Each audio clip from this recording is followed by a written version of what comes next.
If your Onn Roku TV screen is black, but the TV is still on, you're not alone. In this video, we'll go through the real reasons this happens and the most reliable fixes that actually work. Step 1. Power Reset. One of the simplest and most effective fixes is a full power reset.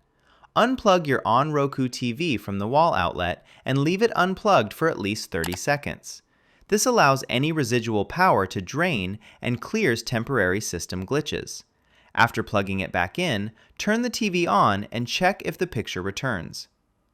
Step 2. Check inputs. Sometimes the TV is working fine, but it's set to the wrong input source. If your screen is black, press the Input or Source button on your remote and cycle through all available inputs.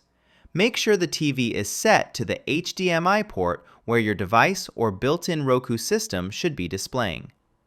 Step 3. HDMI problems.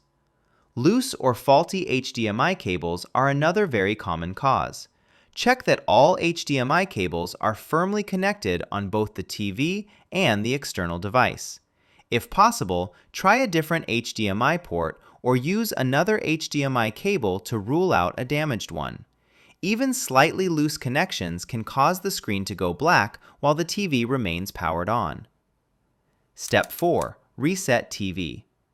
If basic steps don't work, performing a reset can help.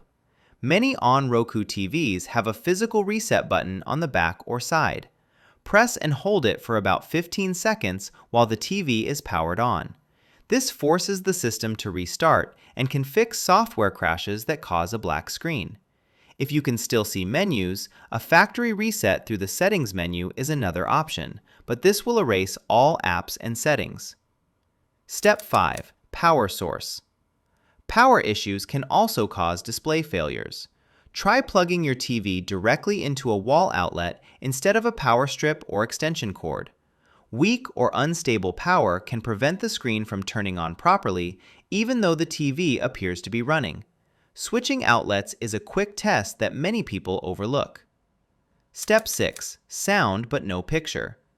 If your Onn Roku TV has sound but no picture, this often points to a backlight issue. You can test this by turning the TV on and shining a flashlight close to the screen. If you can see faint images under the light, the backlight is not working properly. This is a hardware-related issue and usually requires professional repair or a warranty claim rather than a settings fix.